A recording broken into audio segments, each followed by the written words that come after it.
Mr. President, mga kababayan at kapwa ko Pilipino, magandang hapon po sa ating lahat. The Committee on Basic Education is pleased to present Senate Bill 1482 under Committee Report number 6, otherwise known as an act establishing the Classroom Building Acceleration Program or CAP under the Department of Education, authorizing local government units and civil society organizations to undertake classroom construction projects or the CAP Act. Una po sa lahat, nais po natin pasalamatan ang Philippine Institute of Certified Quantity Surveyors, ang Yellow Boat of Hope, Hope Foundation, ang Atbuhay Foundation, si Architect Peach Buencamino at si Mr. Lucky Calotes or si King Lux para po sa pagdalaw ngayong araw at sa pagsuporta at pag-volunteer dito po sa pagbuo ng ating panukalang batas. Dear friends, our sponsorship of this bill comes at a time when our nation is in crisis. Naibulatlat po ang issue ng maling paggamit ng flood control budget dito po sa Senado at sa Kongreso at nailantad po sa ating lahat ang karumal-dumal na korupsyon sa ating gobyerno. Pero nais po nating ipaalala na may isa pang krisis sa ating bansa. 2 months ago, nagtalumpati po tayo tungkol sa EDCOM report at ang nakalagay po doon na 165,000 na kulang na silid-aralan sa ating bansa.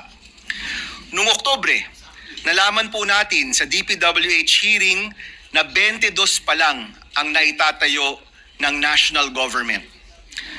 Kahit po si Secretary Dizon na bago pa lang sa DPWH, nagulat, napasigaw, totoo ba to? Ang nakaplano po ng DPWH for this year ay 1,700 classrooms. And up to October of 2025, 22 pa lang po ang nabuo po nila. Pero kahit naitayo po nila ang buong 1,700 classrooms, kita naman po natin kulang na kulang pa rin yan pagdating sa national gap po natin. Sinabi ko na po dati na ang hinala po natin mas malaki pa talaga ang kulang. Meron pa pong mga classroom na overcrowded at nag-shifting. Meron pong mga sira-sira. Meron pong nakondena. At alam din po natin na lalaki ang gap na ito kung hindi po natin aaksyonan. Sa current backlog na 165,000 classrooms, kasama po ang mga classroom na ikokondena at para sa mga bagong estudyante, lalaki at lulobo ang classroom gap natin mula 165,000 magiging 219,000 by 2028 kung hindi po tayo aaksyon. Noong Hulyo, nanawagan po tayo na magsama-sama tayo para tugunan ang krisis sa edukasyon at ilipat na ang pondo para sa flood control patungo po sa edukasyon. Ngayong Nobyembre, nananawagan po muli tayo. Ang kailangan po ng ating bansa at ng ating kabataan, edukasyon at hindi korupsyon. At alam po natin na hindi tayo nag-iisa sa panawagang ito. Marami po dito sumang-ayon, sumuporta, pati po si DepEd Secretary Sani Angara, pati rin po ang Pangulo sumang-ayon sa ating suhestyon na tanggalin ang responsibilidad sa pagtayo ng classroom mula sa DPWH at ibigay sa mga LGU at civic organizations na meron ng karanasan sa pagtayo ng classroom. Mula po noon, halos 800 mayor, 800 po na mayor at LGU official ang nagpahayag ng kanilang suporta para po sa pagpasa ng CAP Act. At naniniwala po tayo na kapag sabay-sabay ang paggawa ng classroom, may tsansa tayong masolusyonan ang napakalaking problemang hinaharap ng ating mga kabataan. Para buuin po ang CAP Act, nagtrabaho po tayo kasama ang iba't ibang grupo para masigurado ang tamang plano, tamang presyo at tamang disenyo ng mga classroom. Sa ating hearing, technical working group session at konsultasyon sa mga NGO, engineer, architect, quantity surveyor at iba pa, naramdaman ko po ang gigil ng taong bayan na mabigyan ng solusyon ang krisis na ito. Sa ating panukalang batas, sinisigurado po natin na sa halip na substandard, overpriced at kulang ang mga silid-aralan, ang pagpapatayo po ng classroom ay dapat, unang-una, nasa tamang presyo at pangalawa, nasa tamang panahon. Una po, tamang presyo. Isa po sa ating pangunahing tanong nung inihain po natin ang batas na ito, kung bakit magkaiba ang presyo ng DPWH doon po sa presyo ng mga LGU at mga NGO. Sa presyo po ng DPWH, mula 2.5 million to 4 million pesos ang bawat classroom. Pagdating sa LGU at NGO, di hamak mas mababa po ang presyo nila. Ang solusyon po sa CAP-Act, price ceiling, base po sa disenyo na pinaghirapan ng iba't ibang eksperto sa pribadong sektor. Pasok sa minimum standards ng DepEd pero nasa presyong 1.8 million per classroom po lamang. Average po yan. This is roughly, on average, around 55% less than the original government cost of DPWH. Yung bagong disenyo, standard and specification ng classroom ay may regular review kasama ang mga eksperto mula sa pribadong sektor para maiwasan ang overpricing ng classroom. At naglagay rin po tayo ng probisyon na required isa publiko ng DepEd ang mga dokumento ukol po sa pagtayo ng classroom sa ilalim ng ating batas para mabantayan ng taong bayan ang ilalaan na pera para po sa pagtayo ng silid-aralan. Pangalawa po, second salient feature, sa tamang panahon para sa agarang pagsara ng classroom gap. Tamang presyo, tamang panahon. Binuo po natin ang batas na ito para sa decentralization ng pagtatayo ng classroom. Ibig sabihin po, sa ating panukalang batas, may pagkakataon na magtayo ng classroom ang mga LGU at CSO at hindi na po kailangang hintayin ang DPWH. Bukod po dito, binibigyang prioridad ang pagpapatayo ng classroom sa mga lugar na handa na magpatayo. Ibig sabihin po, mapapabilis ang pagtayo ng classroom dahil sabay-sabay po tayong nagtatrabaho. Uulitin ko po, 165,000 ang classroom gap po natin. At lalawak ang gap po na ito dahil po sa condemned classrooms, population growth, at sa failure to build on time and on target. Dagdag pa po dito ang mga classroom na nasira dahil po sa bagyo at apektado ng mga lindol. Lulobo po ito to more than 200,000 in 3 years kung hindi po tayo gagalaw. Kung nais po nating maisara ang classroom gap by 2031, in 6 years, pakiwari ko po, kailangan po natin magbuo ng 39,000 classrooms kada taon. Take note po, ang target po for 2025, 1,700 classrooms po lamang. Kung ganyan lang po ang target natin, tila imposible po masara ang classroom gap. Pero kung nais po natin itong maisara, in 6 years, kailangan po natin magbuo ng 39,000 classrooms per year for 6 years. Ang presyo po nito, roughly, nasa 90 billion pesos kada taon. Or to close our classroom gap, kailangan po natin ng 540 billion sa loob ng 6 na taon. Nakakalula po ang presyong ito. Napakalaki po ng pondo. Pero alalahanin po natin, yung original na pondo ng flood control para po sa 2026 budget ay 252 billion. Parang kalahati na po ng presyong kailangan natin para sa classroom gap.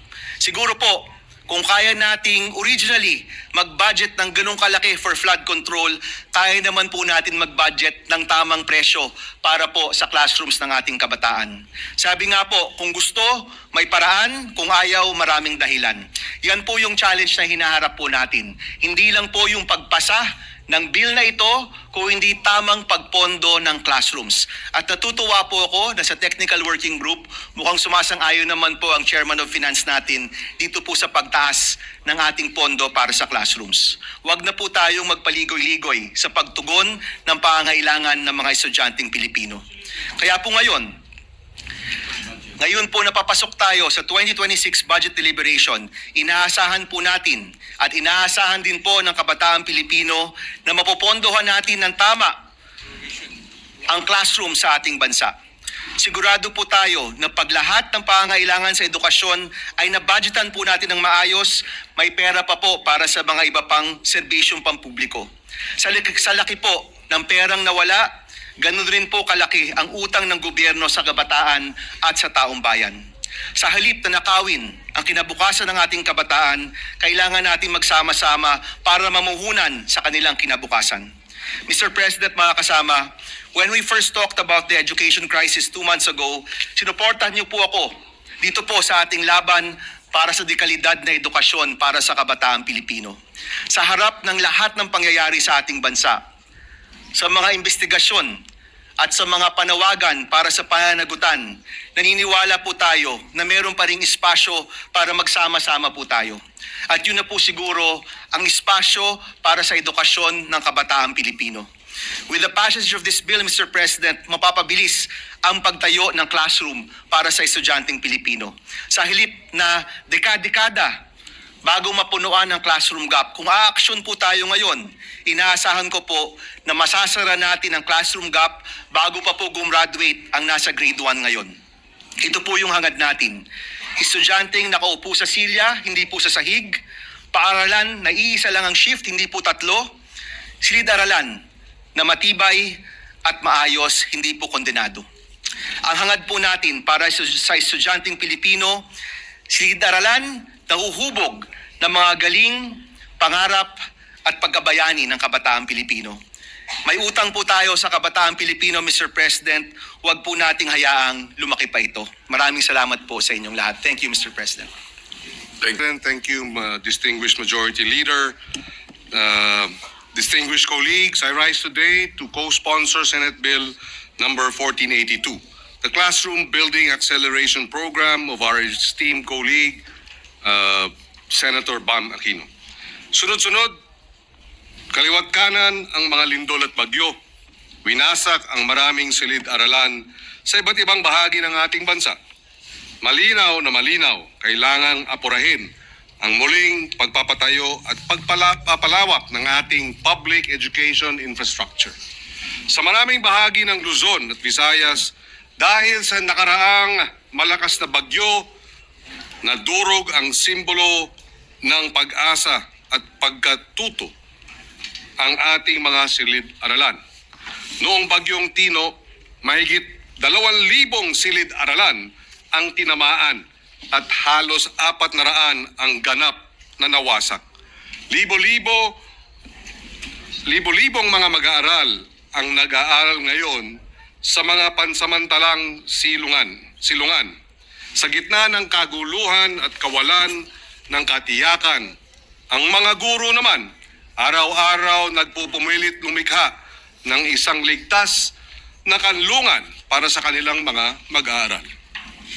Pero hindi nagsisimula ang krisis sa kalamidad. Mas pinalala ito dahil bago pa man nung bagyo at lindol, isiniwalat na ng EDCOM 2 ang malinaw at kagimbal-gimbal na detalye. Bago pa man ang mga sakunang ito, 165,000 ang mga silid-aralan na backlog sa ating mga classroom. Sa nakaraang pagdinig ng budget ng DPWH dito sa ating dito sa Senado, nabanggit na 22 classrooms lamang ang napatayo ngayong 2025. Hindi ito simpleng mga numero. Mga bata itong gustong-gustong mag-aral kahit siksikan sa klase o tatlo sa isang mesa, kahit marami sa kanila ay tinatawag na aisle learners, kahit na sa ilalim ng puno ng saging o kaya puno ng mangga sila nagkaklase. Totoo pa rin ito. Ipinagkakait ang mga pasilidad sa edukasyon. Sabi nga sa ulat ng EDCOM 2, naghihingalo ang ating sistema ng edukasyon, ang ating mga anak, ang ating kinabukasan. Pagkatapos ng lindol sa Cebu, kamakailan, meron isang batang nagtanong tungkol sa nasira niyang paaralan. Paano po kaya kami matututo kung wala na kaming silid-aralan? Ngayon, habang tinatalakay natin ang Classroom Building Acceleration Program, ialay natin ang pagtalakay na ito sa mga bata, sa mga guro, mga magulang, mga pusong umaasa na ang ating mga magiging desisyon ay magbubukas ng mas maliwalas na kinabukasan. Ang panukalang batas na ito ang magbibigay ng kapangyarihan hindi lamang sa mga ahensya ng pambansang pamahalaan, kundi pati sa pribadong sektor, pati sa mga local government units at civil society organizations upang mapabilis ang pagtatayo ng silid-aralan sa buong bansa. Saklaw ng programa ang malinaw at tiyak na pananagutan sa pagpapatupad habang tinitiyak ang pagsunod sa mga bagong pamantayan sa mga lugar ng disaster prone. Disenyo ito para upang maging mabilis, mahusay at matapat ang pagpapatayo ng mga silid-aralan. Walang labis, walang kulang at higit sa lahat, walang kickback. Noong pagdinig ng panukalang batas na ito, nabanggit ng ating mga resource persons mula sa DepEd na mayroong panahon na dahil sa PPP, ang involvement ng open, transparent public bidding ng pribadong sektor, hindi DPWH. Noong mga panahon na yon, may matching ang DepEd at ang LGU para magkaroon ng school building program. Nung nagsanib puwersa ang PPP at ang matching ng national government at local governments, at one point, we were constructing 600 school buildings a week. Nagawa na noon, kayang gawin ulit ngayon, at ito ang layunin ng Senate Bill 1482.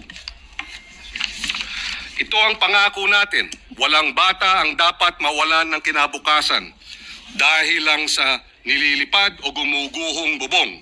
Walang guro ang dapat magturo sa ilalim ng pansamantalang tolda pagkatapos ng bagyo. Pinapanday natin ang isang institusyong pangmatagalan, isang programang karapat-dapat sa mga pag-asa na ipinagkatiwala sa atin at tumutugon sa mga natuklasan ng EDCOM 2 at sa realidad ng ating bansang climate vulnerable. In closing, Mr. President, dear colleagues, the future of education, the strength of our communities, and the dignity of the Filipino learner depend on what we do next. Let us support the Classroom Building Acceleration Program. Let us build 600 to 1,000 classrooms every week and help us rebuild with urgency, creativity, and compassion. Salamat po. Rise before this August chamber to co-sponsor the proposed measure, Senate Bill number 1482, or the Classroom Building Acceleration Program Act. As the chairperson of the Senate Committee on Youth, I share the same vision of empowering the next generation through education. That is why I have pushed for measures that uplift the welfare of students, educators, and their families. Ang kabataan po ang pag-asa ng ating bayan at bukod sa kanilang kalusugan, edukasyon ang dapat na maging prioridad. Hindi po lingid sa kaalaman ng marami na ang kakulangan sa silid-aralan ang isa sa pinakamalaking problema na kinakaharap ng sektor ng edukasyon. For the year 2023, EDCOM 2 reported that there is an existing backlog of 165,000 classrooms nationwide, which greatly affects the learning outcomes of our young Filipino learners. Kahit saan po ako pumunta sa magkabilang sulok ng Pilipinas, pag baba ko doon sa mga eskwelahan, ang nilalapit ng mga teachers o mga principals ay kakulangan talaga ng classroom at pinapakita nila yung mga sira-sira na nilang mga classroom. Nakakalungkot pong isipin na nasasayang po ang pondo para sa mga flood control projects. Sana po inilaan na lamang po ito sa sektor ng kalusugan at kaya po dito sa sektor ng edukasyon para makapagpatayo tayo ng silid-aralan or classrooms. Sa 1.2 trillion na budget para sa flood control mula 2022 hanggang 2025, aabot sa 300,000 to 600,000 classrooms. Sana ang naipatayo or 60,000 evacuation centers. Batas na po ito through Ligtas Pinoy Centers Act, or 80,000 health centers, or even 800 tertiary hospitals ang pwedeng may papatayo sa mga pondong ito. This proposed measure stays true to the state's constitutional mandate to provide quality education to each and every Filipino learner. Dapat lamang po na magkaisa ang iba't ibang sektor ng ating lipunan upang mapunan ang kakulangan ng silid-aralan ng ating bansa. With this bill, the participation of different vital sectors of our society will be encouraged. thereby strengthening the partnership between the national government, local government units, private sectors, and civil society groups. Malaking tulong po dito yung LGU dahil mas alam nila ang kakulangan ng classrooms po sa mga lugar nila. Mr. President, I manifest my full support for the passage of this significant measure, and I also respectfully submit to this chamber my interest in being made of one of the co-authors of this important piece of legislation. Maraming salamat po, Mr. President. I co-sponsor the said measure. Mr. President, distinguished colleagues, in the past days, communities across several regions braced for the impact of typhoons Tino and Uwan. Preliminary reports by the Department of Education indicate that at least 312 schools in Bicol, Calabarzon, and the Cordillera Administrative Region sustained significant damage. When the waters recede and families return, many students in affected areas will find their classrooms flooded, compromised, or no longer structurally sound. This is not an isolated event. It reflects a long-standing structural problem. The national classroom backlog remains large and persistent, accumulated over decades of population growth, recurrent disaster exposure, natural deterioration of school buildings, and uneven quality and capacity in infrastructure delivery. Why does this matter? Because learning is shaped not only by curriculum and instruction, but also by the physical environment in which the school day unfolds. Classroom conditions such as adequate space, ventilation, lighting, noise reduction, and safety directly influence attention, comprehension, and readiness to learn. When a child spends the day in a room that is overcrowded, poorly ventilated, or unsafe, we are asking that child to learn while managing discomfort and anxiety. The burden shifts from learning to coping. The Classroom Building Acceleration Program responds to this reality by improving how we deliver classrooms at scale. The bill allows capable local governments and qualified civil society organizations to implement classroom construction using national funds, provided that all projects meet the DepEd's minimum performance standards and specifications, including climate resilience, digital connectivity, and adequate water and sanitation facilities.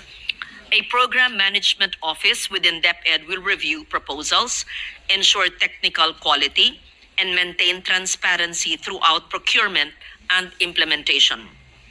This approach advances several urgent national objectives: education recovery, reduction of learning loss, equitable access for underserved communities, and infrastructure planning that is responsive to evolving environmental and community conditions. It ensures that the classrooms we build are not only numerous, but also structurally sound, context appropriate, and suited for the climate future we already live in. I thank the sponsor for this measure, Senator Bam Aquino, for championing this measure. And at the appropriate time, I would like to learn more about the cost of classrooms, which was flashed on screen, and know about the NEP and GAB provision for classrooms and the backlog to date, and how the measure, assuming we pass it before the December break, could be applied and reduce the backlog for 2026. At the same time, I would like to know, just in advance, to inform the sponsor, I will be asking about how the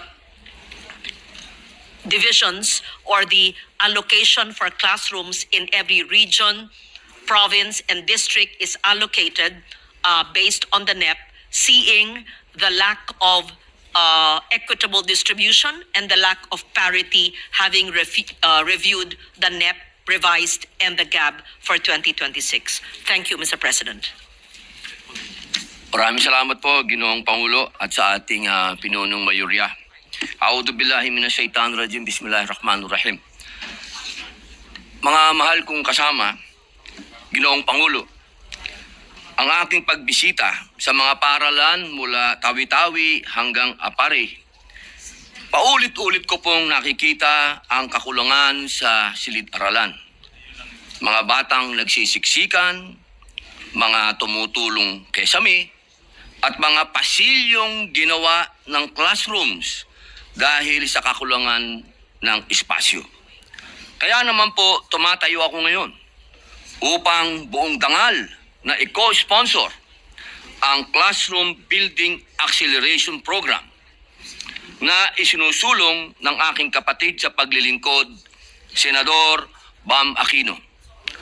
Mga mahal kong kababayan, meron pong mga pagkakataon na kahit magkaiba ang kulay sa politika, ay nagkakaisa po para sa isang adhikaing makatutulong sa ating mga kababayan, lalong-lalo na po sa ating mga kabataang Pilipino.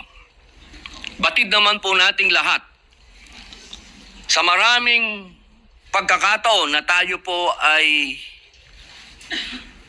sinakop ng mga dayuhan o ng anumang adhikain o ng anumang religion, pinakamahalaga po at unang-una na dinadala nila ay edukasyon. Sapagkat ito po yung pinaka matinding pangangailangan upang magkaroon ng pagkakaintindihan. Kaya po, inihingi ko po sa aking mga kasama na suportahan po natin ang panukala na ito ng aking kaibigan na si Senador Bam Aquino upang ang atin pong kabataan ay makasabay. Huwag pong maiwan sa takbo ng mundo, sa pagalingan. Alam naman po natin, hindi po kaila na marami pong mga bansa na makapangyarihan, yan pong nagsasamantala sa mga katulad natin na bansa. Ang atin pong panlaban ay tamang edukasyon at yan po ay pinatunayan mismo ng ating mga bayani. Kung natatandaan po natin noong panahon ni Jose Rizal, ni Dr. Jose Rizal, sa kanyang mga huling araw sa dapitan, ang kanya pong pinalakas ay ang pagbibigay edukasyon sa kabataan. Nagbigay po siya ng silid-aralan doon mismo sa dapitan. Kaya maihahambing ko po ang panukala na ito kay Dr. Jose Rizal. Ngunit, meron po tayong backlog, 165,000 classrooms. Sabi nga po ng ating kasama din, ni Senator Kiko Pangilinan, kailangan linggo-linggo po may gawing tayong classroom. Sapagkat meron pong nabanggit na 22 classrooms lang ang nagawa itong taon na ito. Na ang target po ay 1,700. Ibig pong sabihin, kailangan natin ng 55 years para abutan po natin yung 1,700. Pero bago po natin magawa yon, lolo na po yung mga bata. May mga apo na po sila. Kaya sana po, akin pong hinihingi, suportahan natin ito sapagkat kung edukasyon ng susi sa ating kinabukasan, patuloy tayong makukulong sa problema ng kasalukuyan dahil sa kakulangan at kawalan ng maayos na silid-aralan. Naniniwala po ako na ang CAP-AC ay tunay na makapagbibigay ng solusyon sa suliraning ito. Ang bawat silid-aralan na may tatayo sa pamamagitan ng batas na ito ay isang pamumuhunan sa pangarap ng bawat batang Pilipino. Sa pagsuporta sa panukalang ito, sinisiguro natin ang kanilang karapatan sa dekalidad na edukasyon at mas magandang kinabukasan, hindi lamang po sa bayang ito, kundi sa paligsahan sa buong mundo. Maraming salamat po. Mr. President, good sponsor, dear colleagues, as one of the co-authors of this measure, I rise today to co-sponsor the committee report on the act establishing the Classroom Building Acceleration Program or CAP. Isang panukalang batas na tutugon sa matagal na nating problema sa kakulangan ng classrooms sa bansa upang mabigyan lahat ng bata, lalo na mga mag-aaral na galing sa mahirap na pamilya, ang pagkakataong magkaroon ng edukasyon at maging matagumpay sa buhay. This proposed measure is not only timely, but it will also save the government millions of funds for classroom building na dati-rati nabubuhos lang sa DPWH, isang ahensyang tad-tad ng anomalya ngayon. By providing an alternative mechanism that is more responsive and cost-efficient, and by forging credible partnerships between local government units or LGUs and private sector entities, mas mapapabilis na po ang pagpapatayo ng classrooms at makakasigurong mapupunta sa tama ang pondong nakalaan para rito. We have a backlog of almost 165,000 classrooms. At base sa mga datos na isinumite sa atin, kakailanganan natin ng almost 15 years, 15 taon po yan, isang dekada at kalahati, upang matugunan ang problema sa classroom shortage. Ang masaklap, sa nakaraang taong 2024, nasa 3,181 classrooms lamang ang nakumpleto. Sa makatuwid, at the rate we're going, we will need at least 50 years to hit our target. Now is the time to change the system and approach the problem differently in a manner that is more realistic, cost-efficient, and reliable. Ngayon pa lang, tinatalang 3,260 classrooms ang nagtamo ng iba't ibang antas ng pinsala dahil sa bagyong Tino. Ayon niyan po sa DepEd. At noong linggo dahil sa bugso ng bagyong Uwan, DepEd reported that in Bicol and Calabar Zone alone, 1,182 classrooms were partially damaged, 366 heavily damaged, and 261 were totally destroyed. Habang tayo ay dinadaanan ng mga bagyo buwan-buwan, patuloy din na dadagdagan ang datos sa classroom shortage. Kung hindi tayo gumalaw ng mabilis, maaaring hindi makapag-aral na maayos sa isang taon ang karamihan sa ating learners. In response to this situation, it is noteworthy to highlight Section 5, Paragraph D of the proposed measure.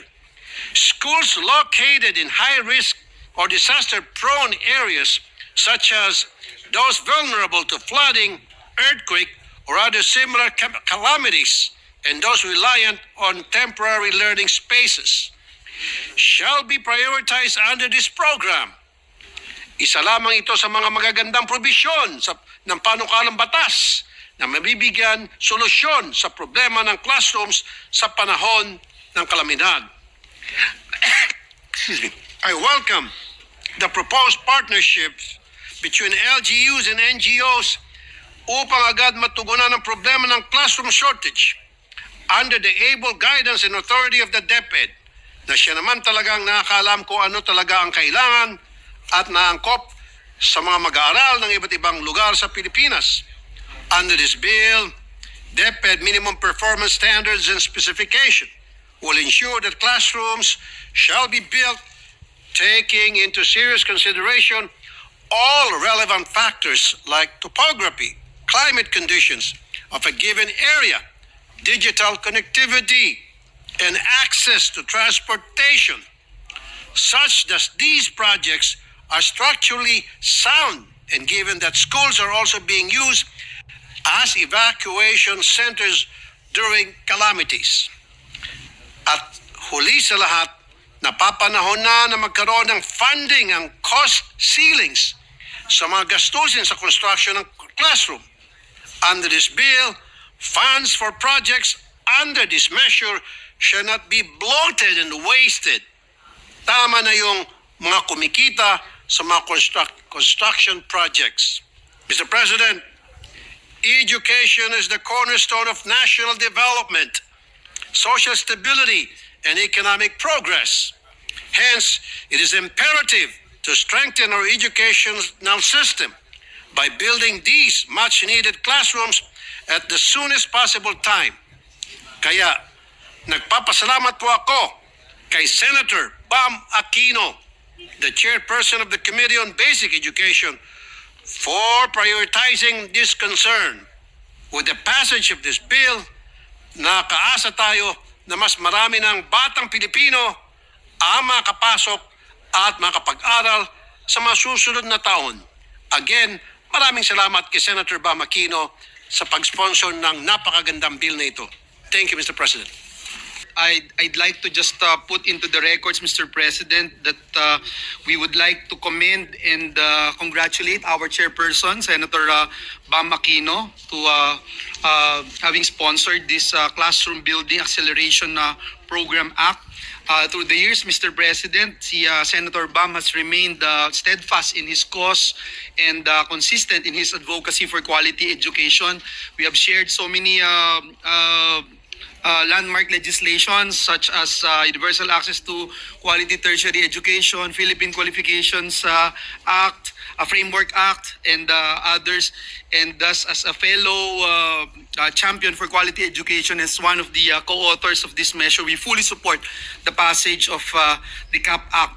Let me just point out, Mr. President, that indeed our learners are in dire need of stronger support and immediate assistance from the government, particularly in addressing the persistent shortage of classrooms in our public schools.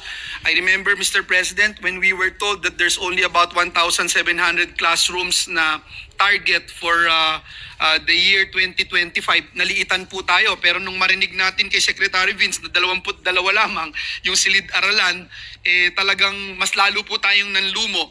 Kaya po, Mr. President, napakahalaga ng panukalang batas na ito at umabot na rin po sa 148,000 ang backlog sa classroom construction sa buong bansa. Ito po ay malinaw, Ginoong Pangulo, na patunay na marami pa po tayong kailangang gawin upang tugunan ang kakulangan sa pasilidad ng ating mga paaralan.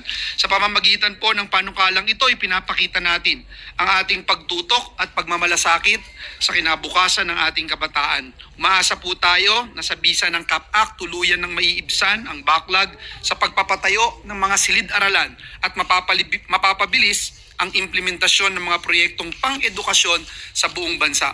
Moreover, Mr. President, through this measure, we also aim to support the vision and pledge of the President, President Bongbong Marcos, to complete the construction of 40,000 classrooms before the end of his term. And we pray, Mr. President, na ang mga colleagues po natin ay masuportahan po ang immediate passage of this act to give every Filipino learner a safe, conducive, and dignified space to learn and grow. Maraming salamat, Ginoong Pangulo, and may God bless us all. To co-sponsor Senate Bill number 1482 under Committee Report number 6.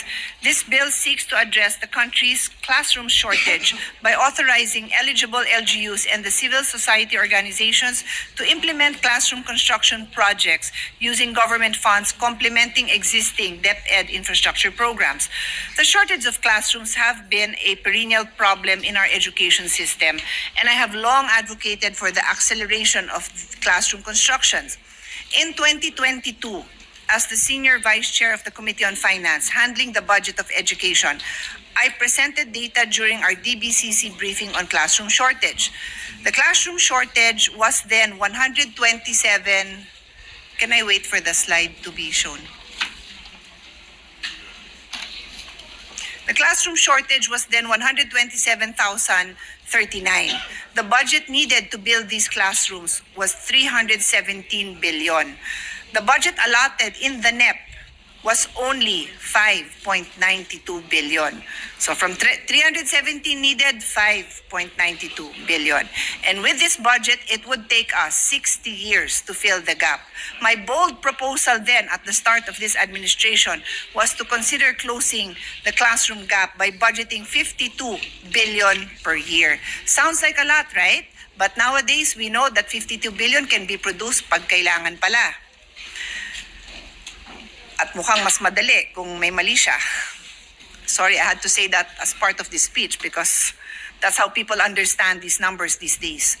So here we are, 3 years later, just a few weeks ago, I also presented in the DBCC briefing hearing a According to the DepEd, the classroom shortage is now 165,000. So from 3 years ago na 127,000, ngayon 165,000 na. Kasi marami pa rin tayong mga anak, mga kababayan. Budget needed to fill the shortage is 412.50 billion. So nadagdagan na ng around 100 billion. And the budget in the NEP for 2026 is 13.25 billion.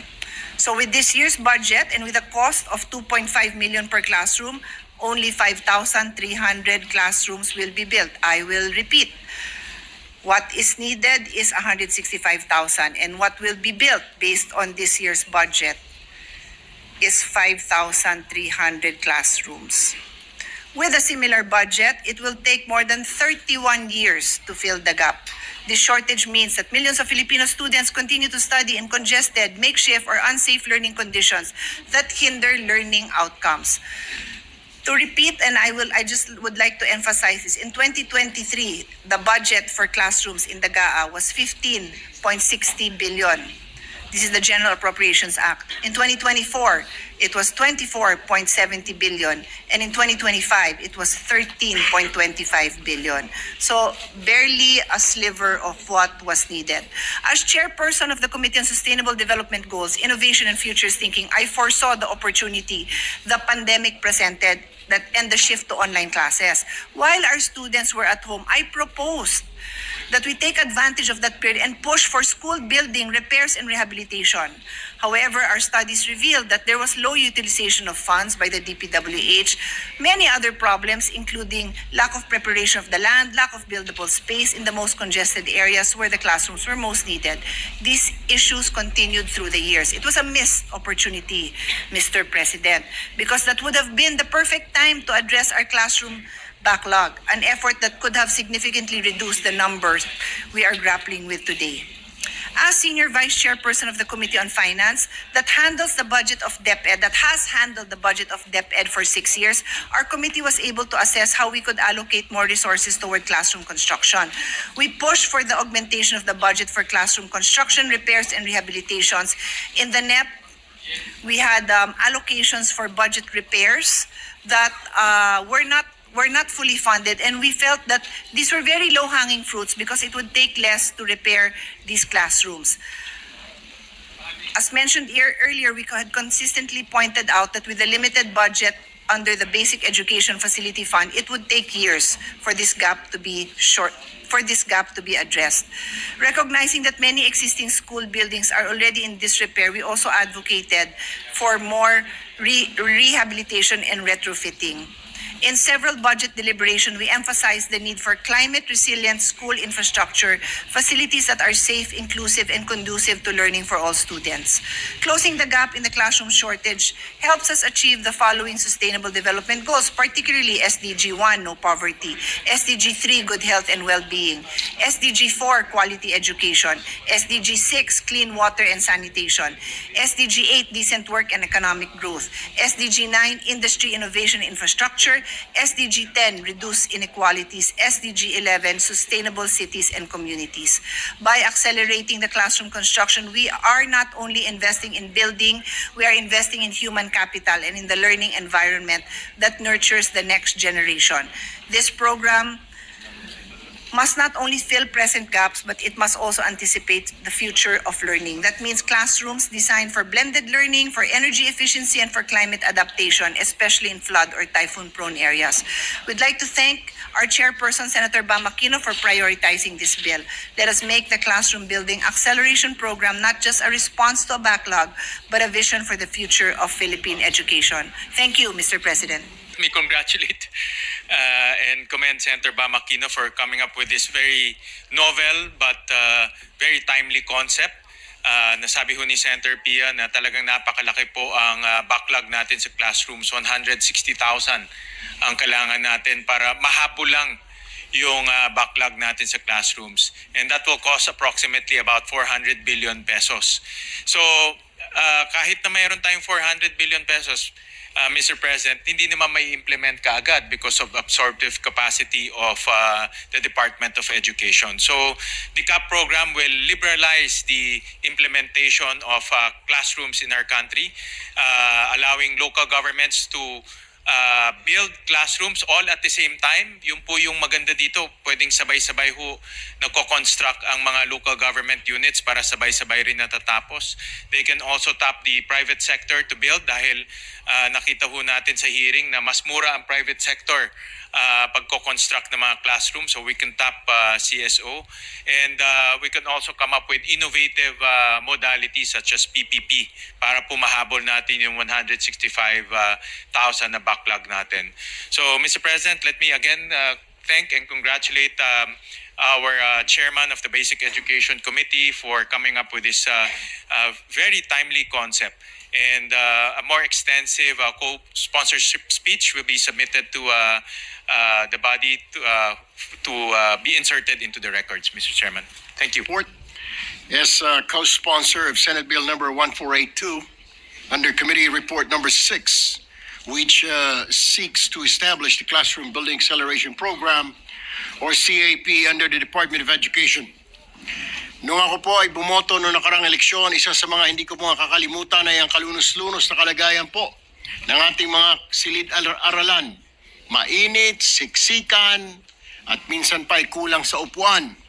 Sa ganitong kalagayan, mahirap asahan na matuto ng maayos ang ating mga kabataan, Mr. President. Sa panukalang ito, binibigyan kapangyarihan ng mga lokal na pamahalaan at mga civil society organizations na makibahagi sa pagpapatayo ng mga silid-aralan. Isang konkretong hakbang upang mapabilis ang pagpapatayo ng mga ligtas, maayos at komportableng lugar para sa ating mga mag-aaral.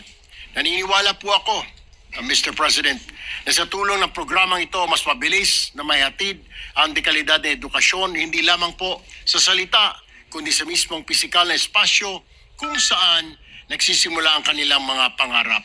I would also like to thank Senator Bam for championing this Classroom Building Acceleration Program. Thank you, Senator Bam. Thank you, Mr. President. Maraming salamat po at magandang hapon sa... My dear colleagues, good afternoon. It is an honor to rise today to co-sponsor Senate Bill number 1482 under Committee Report number 6, or the Classroom Building Acceleration Program, authored by the gentleman from Tarlac, Senator Bam Aquino.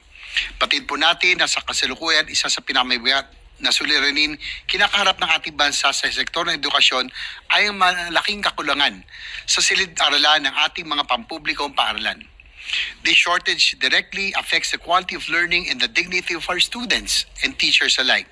At napapanahon na po ang isang whole-of-nation approach upang tugunan at bigyan ng solusyon ang krisis na ito.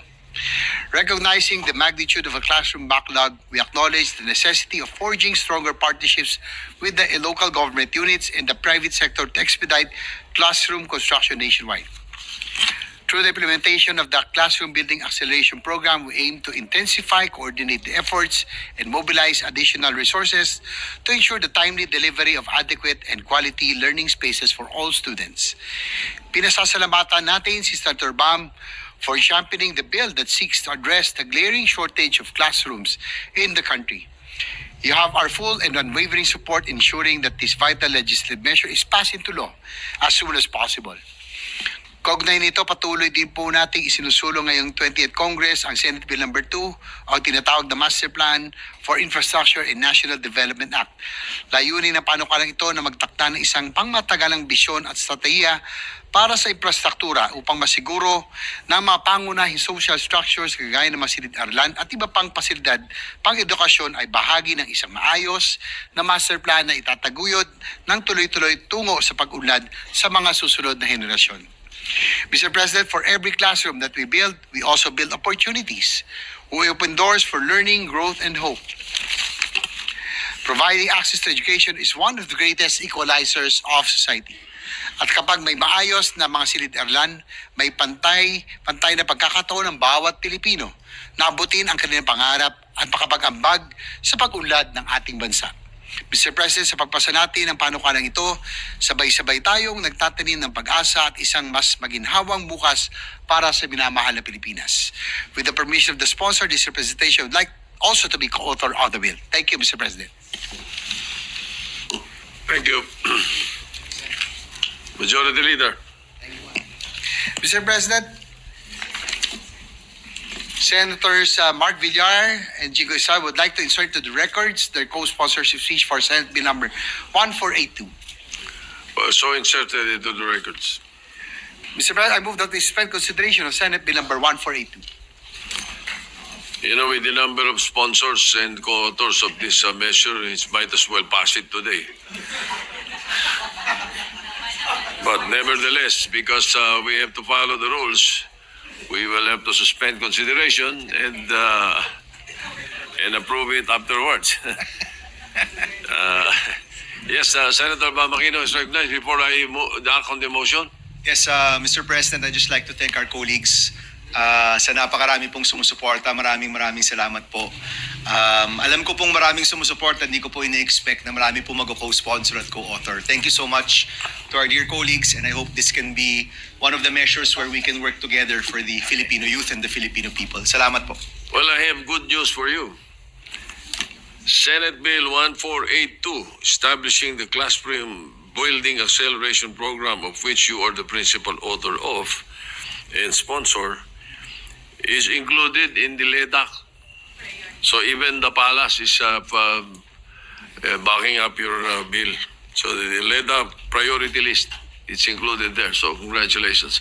Anyway, any motion, any objection to the motion to suspend consideration? Hearing none, the consideration of the motion of the bill is suspended at this point.